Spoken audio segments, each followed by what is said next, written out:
النهارده معانا شخص اتوجع واتأذى اتكسر،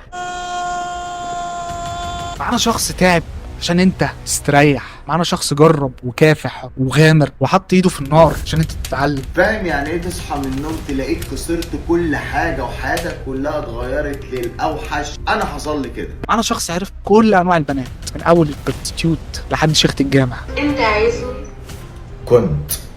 كنت عايزك، بس قررت اشتري نفسي واشتري كرامتي. معانا تيك توكر محمد وتاكا. انا فاهم ان انا يعني حته اسوأ تيك توكر على الكوكب دي عايمه شويه،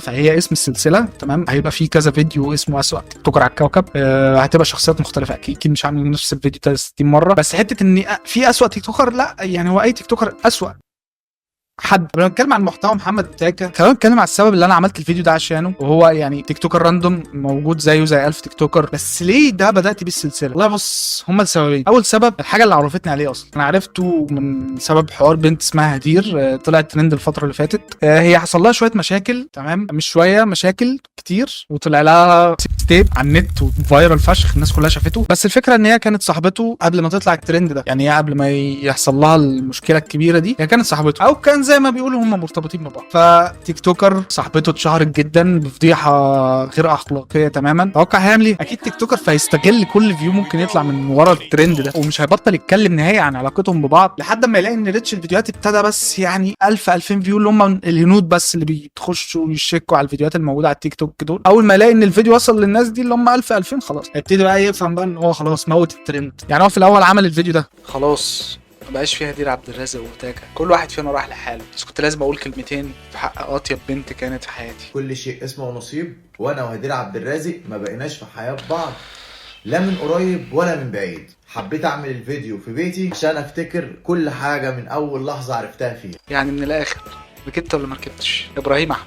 والله يا ابراهيم يعني استغفر الله العظيم يا رب، انا حاسس ان انا في موقف وحش، بس هو ايه ده فيديو كان عامله على الموضوع تمام. بعد كده عمل فيديو تاني، انا مش طبعا مش مهتم، هو والله ما مهتم ومفيش حد مهتم غير 95000 واحد. هو عمل فيديو كمان وهو ده، اتمنى كله يسمع الفيديو، اسمعوا الفيديو بس، محدش يتفرج على الفيديو ويفهم الكلام ده. هيفضل بيني وبين هدير كل الاحترام والاخوه، محدش عارف، يمكن نكون اخوات افضل بكتير. في برضو 57000 واحد مهتمين بالشيء ده، فانا حاسس ان الذوق العام يعني شويه كده بقى تبتنا. ده وكتاب ربنا انا وهدير عبد الرازق لا مخطوبين ولا مرتبطين ولا قاريين فاتحه ولا في بينا اي حاجه. الفيديو ده انا صورته وعدته اكتر من 80 مره. 80 مره ليه؟ مش انت عايز تجيب فيوز اكيد طبعا. قبل ما يعمل الدراما دي كلها وان هو يا جدعان والله ما كان بينا حاجه، بس كنا اصحاب مش اكتر وبتاع، ما لا خطبنا ولا اي حاجه، مع ان الفيديو يعني السوشيال ميديا كانت غرقانه بقى بفيديوهاته على حسب كلام الناس. يعني انا طبعا ما كنتش متابعه وما كنتش مهتم ولا كنت مهتم بهدير دي خالص، فالناس بتقول ان هو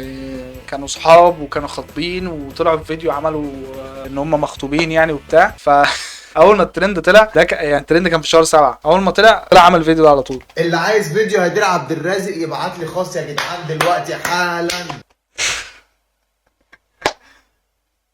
عشان ما نبقاش متخلفين. هو اكيد طالع مش ده مش قصده فاهم، بس دي الهوكايه اللي بيستخدمها. يعني هو عمل الهوك دي انت فاهم على اساس بقى يقول لك عايز الفيديو بجد، حرام عليك، اعتبرها اختك، اعتبرها امك يا ابني. طب انت ليه حطيت يعني ليه حطيت صوره من الفيديو يعني ليه؟ لا راجل وتعرف تصون اختك وتعرف اهو. تصون امك. هقول لك كلمتين، كلنا هدير عبد الرازق. لا يا عم لا يا عم، اعوذ بالله، انا عندي اونلي فانس، ما بعملش الحاجات دي ببلاش. ده بالنسبه للموضوع اللي عايز الناس تسطر عليها. فهو كل شويه لما يلاقي الدنيا وقعت عنده في الفيوز يقول لك الناس شكلها بتشير فيديو هدير عبد الرازق من ورايا، يطلع يعمل فيديو تاني وتالت ورابع يقول حرام حرام يا جدعان، دي اخت لينا وتعز علينا. ده بالنسبه للموضوع الاولاني اللي انا عرفته بيه الصراحه. بس في كارثه تانية اكبر هي اللي خلتني فعلا اعمل الفيديو ده. بص احنا يعني نتكلم من الاول، انا ما اعرفش الناس ازاي بتسكت وهي الاعلانات اللي التيك توكرز مؤخرا بيعملوها. اي تيك توكر في الدنيا ملوش اي قيمه تسويقيه تمام، مهما كان عنده مليون ولا اتنين هو ملوش اي قيمه تسويقيه، ده بجد انت فاهم. انت حتى لو هتدفع فيه 5000 في الاعلان فده ممتاز، انت فاهم ازاي. ده اللي انا اتمنى شركات الماركتنج اللي موجوده في السوق تفهم ده، وما يروحوش لتيك توكر عشان يعمل لهم اعلان. ليه بقى حوار ان هم ما لهمش اي قيمه تسويقيه؟ ان هم الناس بتتابعهم عشان هم ناس مثيره للشفقه او مثيره للسخريه او مثيره للجنون. فيعني ما اعتقدش ان في ناس ممكن تاخد بكلامهم بجد ان المنتج بتاعك لما يطلع عندهم فدي حاجه سيئه في حقك انت كصاحب شركه او كماركتير ايا يكن. بس نيجي بقى للاعلانات اللي اوتاكا بيعملها، لان هو عارف ان هو ملوش اي قيمه تسويقيه في مصر، مفيش حد هيروح يعمل معاه اعلانات غير مطاعم تحت بير السلم. لكن الشركات بقى الكبيره اللي بره اللي بيجوا يعملوا له اعلانات بتكون شركات نصب. التداول لو كانت كيونت كانت موجوده دلوقتي هتلاقي اوتاكا هو اللي جاي يكلمك تجيب 2 3 تحتك وتناموا فوق بعض والكلام ده. يعني هو يعمل لك فيديو مثلا مهم جدا ازاي تطلع دقنك، اعتقد دي حاجه مهمه ليا، بس يجي يقول لك ازاي تطلع دقنك بقى بالديرما رول دي ولا مش عارف اسمها ايه والماكسودين ولا مش عارف اسمه ايه برضو اللي بتحط بعد الديرما رول، ويجي في نص الفيديو يقول لك حاجه مهمه جدا، انت الحاجات دي هتكلفك $100 بس لو عايز تكسب ال $100 دول انا هقول لك على الطريق، وهي ان انت هتخش لينك جروب التليجرام اللي موجود في الديسكربشن، هتاخد $100 هتدخل هيدوك فلوس وانت داخل على الدقن. المهم اوتاكا عامل فيديو زي ده، طلع لي دقن في شهر واحد بعد تعب 7 سنين. هو بيتعب بيشتغل عشان دقنه تطلع، المفروض احس ان انا فايتني هارد ورك كتير الصراحه. بس المهم ان هو طالع يدينا نصيحه بقى ازاي تستخدموا الديرما رول والكلام ده، وفي نص الفيديو بيقوم عامل ايه احلى من دي وعلى كلها.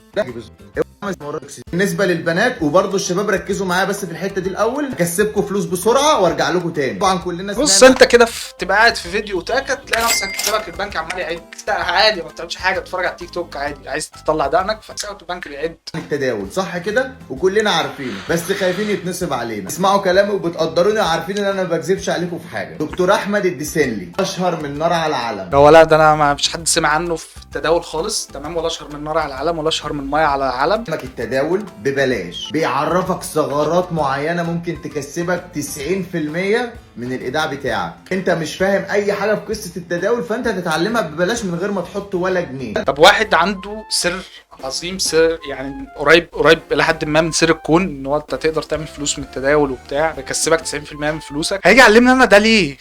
ليه انا فاهم وليه هيعملوا لي ببلاش؟ هو يعني الموضوع غريب شويه. بالعكس هو اللي هيكسبك عن طريقين، اول واحد اللي هو هيعلمك ببلاش، ثاني واحد اللي هو هيختار 200 شخص يوم العيد، 200 شخص وهيديك فلوس كمان، يعني هيعمل لك بقى جيف اواي يوم العيد، كل واحد فيهم هيكسب $100. 200 شخص اهو ده الراجل بيضيع $200,000 في الهوا ولا في دماغه. هو بس الراجل ده يعني هو ده السوبر هيرو في زماننا، ده هو ده روبن هود الغلابه يا جدعان. طيب ازاي ولاد او بنات؟ ازاي اي حد عنده تليجرام هيخش على اللينك عندي في التيك توك هيلاقوا رابط، ده رابط التليجرام بتاعه. تمام انا دورت تمام عشان انا كنت فعلا مهتم جدا جدا بال$100 اللي هو هيديهاني.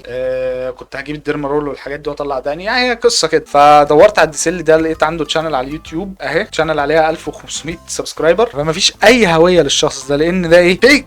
يعني واحد هيجي يعلمك روبن هود جاي فاهم، هيديك فلوس وهيعلمك ازاي تجيب فلوس، يعني هو مش هيعلمك الصيد بس، لا ده هيديك سمك انت فاهم، فده جاي لك خلاص من السما، ومع ذلك مش عايز يبين وشه يا جدعان ايه الجمال. المهم انا دخلت على قناته على التليجرام لقيته شغال على منصه اسمها كوتكس ومنصه بيانولا. بيانولا دي اكيد انا مش هدور عليها باين من اسمها ان هي نصب، بس كوتكس الى حد ما اسم بروفيشنال فاهم، فدورت عليه طريقه نصب منصه كوتكس مش عارف ايه، تعد منصه من ابرز منصات التداول المشبوهه وغير الموثوقه. ملخص المقاله دي عشان مكسل برضو ان انا اقعد اقراها تاني في الفيديو، ان هي تاخد من الناس فلوس بعد كده تاخد شويه ارباح وتقفل المنصه وخلاص كده، ولا هتعرف لهم طريق. روح بقى الاوتاكا هو اللي يرجع لك $100 هخليك تطلع دقن بدل المعفن. فاوتاكا بقى سلسله حياته ماشيه كده، ان هو يدخل يعلمنا ازاي نطلع دقن وفي نفس الوقت يقول لنا كورس تداول ببلاش. شايف وين سيتويشن الصراحه. بس برضه شكل دقنك هيبقى انا هكسبك $100 اهو مش 100. كسبني يا منصه جديده اتكلمت عليها الفيديو اللي فات اسمها بنجس. لو دورنا منصه بنجس هي منصه غير موثوقه، كن حذرا هذه ليست شركه تداول موثوقه. بس ده حياه محمد اوتاكا. نروح بقى المحتوى بتاعه واللي انا عايزه برضه اقول لكم ان انا متفهم ان في اي ذكر موجود في الكوكب هو بيحاول خلال ال70-80 سنه اللي هو عايشهم ان هو يبهر الجنس الاخر تمام، ودي حاجه انا بحترمها وبرسبكتها لان انا احيانا مش طول الوقت يعني بس فاهم، بس عمري ما وصلت لدرجه ان انا اعمل كوسبلاي لتامر حسني، يعني انا مش فاهم ايه المنظر ده. وغير كده محتواه كله عباره عن ان في بنت اذته زمان وان هي ضايقته في حياته وان هي بهدلت له حياته ومشيت. دقنك هتبقى يا جماعه انا شفايفي كانت حمراء لمده ساعه، هو ايه الهزار ده؟ انا صاحبتي اهو ده بقى ايه كانت سايبه ده اهو ده ايه ده من قسم الاعلانات اللي كان موجود عنده فاهم، يعني كان حاطط ده في الاعلانات، حاطط في التشانل كده فوق بلاي ليست فيها الاعلانات، وده كان عامل اعلان لروج في شركه ماركتنج جابت اوتاكا يعمل اعلان لروج تمام. ده انا بحسبه زبدة كاكاو اهو يا جدعان، لون ابيض اهو زي زبدة الكاكاو. بس الف حلال عليك يا كبير، جاي الشرعا عادي، حط على بقك عادي جدا. وانا بحط زبدة الكاكاو على شفايفي عشان بيتقشر، حطيت منه يا اخويا لقيت شفايفي قلبت لونها احمر، معرفش ازاي وهو لون ابيض، وامسح فيه ويمسح فيه ويبوس في الناس وما بيسيبش اثر، والميه يعني ما بيلزقش في الكوبايات والميه ما يطلع، اغسله آه. ما يطلعش، وربنا ما عارف ازاي. ممكن حد يفهم، ممكن حد بقى يفهمني المنتج المجنون ده، تمام. وهتلاقوا كود خصم لو استخدمتوا الرابط اللي في الديسكريبشن، هتلاقوا كود خصم على الروج لو حد عايز يستخدم روج. دقنك هتبقى من ضمن برضو الحاجات اللي بتميز اوتاكا ان هو عنده فود فيتش بطريقه بنت كلب. دقنك هتبقى يعني هو ماشي دلوقتي مع واحده انجزي بقى، وقاعد يتحايل عليها ان هي تقلع. حرام عليك لا مش عايزة. يا بنتي، انجزي اقلعي يا ابني احنا في الشارع. يا بنتي، عادي اقلعي، الشارع فاضي اهو مفيش حد، اقلعي اقلعي يا امي. ايوه كده، ايوه كده. بص بيحاول يداري على قد ايه عنده فود فيتش. معظم فيديوهاته بتبقى كده عامه، تحس قاعد مع كوينتين تارانتينو. بص كانت مخنوقه قلت افرحها شويه، حتى لحست رجليها. هو احنا ليه دايما في البدايات كلنا حلوين؟ يا جدعان هو انا اللي كل ما اقلب في فيديو عنده الاقيه متضايق. انا حاسس الفيديو اللي انا بعمله ده هيضايق اكتر. انا بقيت بحب البدايات اكتر من اي حاجه، يعني انا بقيت حابب ان انا كل يوم اتعرف على حد جديد، سواء بنت او ولد مش فارقه. طب باي سيكشوال؟ لما نتعود على بعض ونبتدي نشيل مسؤوليه كل حاجه بتتغير. يعني مثلا ان انت دخلت علاقه مع واحده، اتكلم مثلا عنك. لا ما اتكلمناش عنك، مش محدش مهتم، محدش مهتم أوي. نعم. أنا آسفة.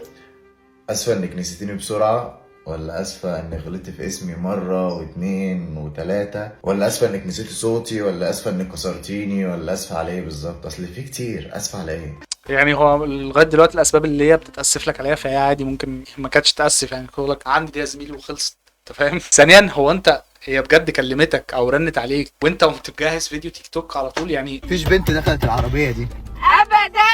احنا من يوم ما بعدنا وانا حياتي متشقلبه قوي. هيثم ضعفك الجنسي كشفك يا استاذ. ما ينفعش كده، وانا هقعد اقدم لكم محتوى حلو مش هتقدروني. انتوا عايزين محتوى بص دي حاجه هنا، دي تلهلب البنات، دي صوره، ده منظر كده يلهلب البنات، حاجه كده يعني قلت لك بالراحه الناس، تسيب لنا حاجه يا اخي. الواحد شكله هيموت فيرجن بسببك. نفسي اكل عيش بالحلال، فقير يحقق حلمه يشتغل، فقير حلمه يشتغل. لا ملوش الحق ان هو يحلم بصراحه، طول ما هو فقير يا استنى لما تشوف المجنون ده بيعمل ايه. خد يا كابتن، انت ماشي كده ليه في الشارع؟ نعم. ماشي كده ليه في الشارع؟ ايه اللي انت لابسه ده؟ الشارع فيه ناس يا حبيبي.